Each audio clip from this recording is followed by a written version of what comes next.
was in high school, I was what you would call a nerd. Back then, it was not a term of endearment like it can be today. I hear people all the time now wear that word like a badge of honor, but for my friends and me, it was like getting hit in the stomach repeatedly. High school was just different then. We would get beaten up for not liking the same music or not being into sports. It seems cliché, but it's the truth. Junior year was the worst year for all the bullying. This kid, Smith, tormented us all year. Towards the end of the school year, Steve thought it would be a good idea to break into the school to play one of his stupid pranks just because he wanted to prove how cool he was. Well, Smith was so cool that he ended up getting caught. Before I continue, I should lay a little bit of groundwork first. My school is now closed, but back then, it was one of the more popular private schools in this area. We had to wear uniforms and go to regular church services during school hours. The building was very old, and before being converted into a school, it was some sort of hospital for the sick. I remember hearing that when they built the school in the 40s and tore up some of the ground. They found a ton of skeletal remains. People who had passed away from tuberculosis, among other things. Because people didn't want to get sick, they would just dispose of the bodies in this underground tunnel that used to connect the hospital with another building. These stories, whether they were true or not, became the stuff of legend around my hometown, especially for students of the school. The school being so old, and looking old I might add, was just an objectively scary place sometimes. Rumors started to swirl around that the school was haunted, like souls not resting properly and all that fun stuff. You would constantly hear strange noises all the time, with no explanation, and it was just your typical school spirit response to say, yep, those noises must just be the ghosts. However, the more logical answer is that the school just made a lot of noise because the building was old and falling apart.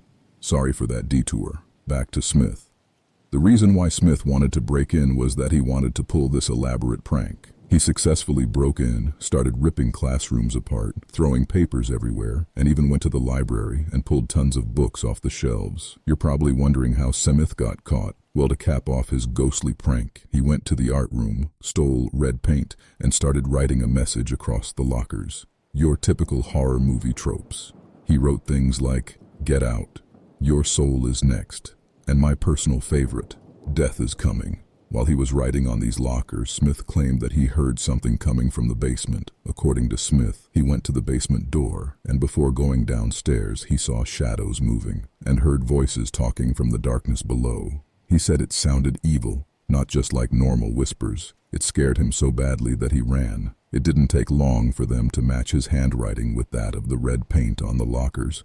My school had enough of Smith's nonsense, and they expelled him that week following the investigation. But I'll never forget Smith screaming as he was leaving the office, screaming about something evil in the basement. His words, not mine. I was confident that Smith was making it up, doing anything he could to save himself. Everyone was so sad about Smith, except for my few friends and myself, who hated the kid. In our opinion, he got what he deserved. For the last few weeks of school, we had to listen to everyone talk about how brave he was, and how he could have died. Yeah, I'm not even kidding. These fools really thought that Smith was in danger from evil spirits. As school was wrapping up for the year, I suggested something crazy to my friends. On the last day of school, we should break into the school and do what Smith couldn't. We could prove that there are no evil spirits, no ghosts, and most importantly, that Smith was a lying punk. My friends agreed. The plan was just to break in quietly, make our way to the basement, prove that it's just a basement, and then leave. If we heard anything, we run. We don't get caught as Smith did. We weren't the type of kids to do something like this, especially after someone just got caught. I remember the night vividly.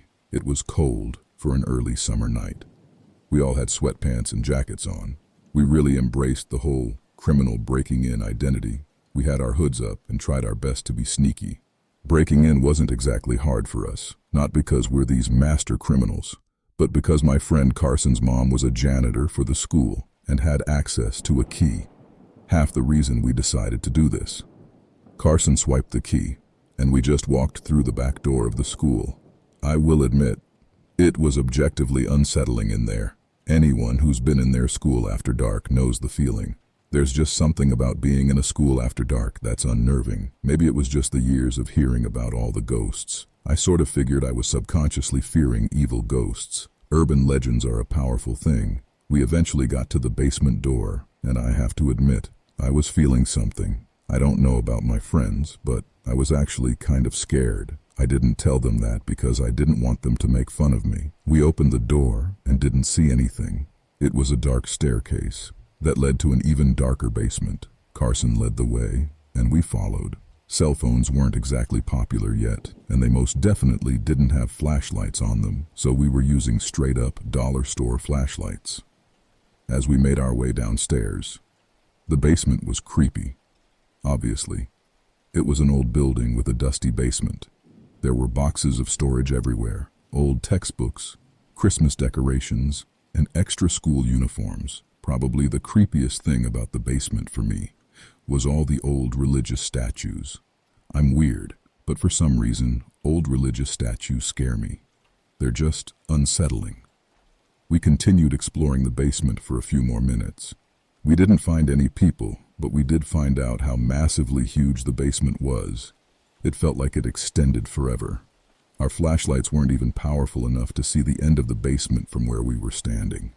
I know they were cheap flashlights, but still, eventually, we made our way to one of the corners of the basement. It felt colder. For some reason, we moved some of the boxes and couldn't believe our eyes. There was a small hole in the wall, I would say probably the size of a large beach ball. It was small, but large enough to crawl through. Carson wanted to check it out, but we were against it. Instead, we shone the flashlight through the hole. It was just dark. It looked like a tunnel. We all had the same idea. This was probably the remains of the tunnel where they had stored all the bodies back in the day.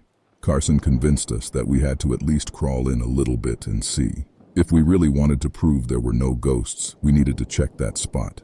We played rock, paper, scissors to see who would go first, and I lost.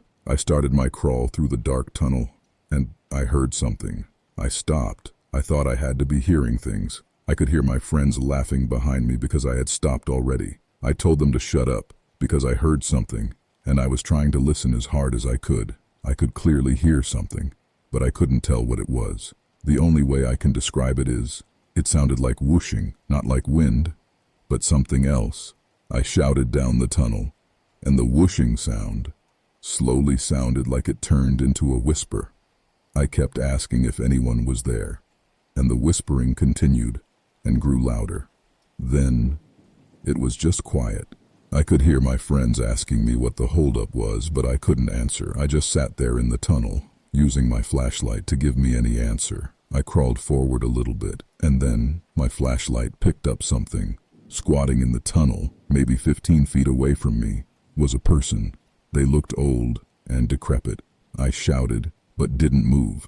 The person just stared back at me, with vacant eyes and this unsettling, half-opened look. He had no shirt on and was extremely skinny. I could basically see his ribs. I asked if they were okay, and they didn't move. As I tried to crawl backwards, the person literally lunged toward me in that squatting position. He was making this unnaturally weird noise. Trying to crawl backwards while staring at this person was the worst experience of my entire life. My friends were confused until I finally cleared the tunnel, and they saw this person crawl out after me.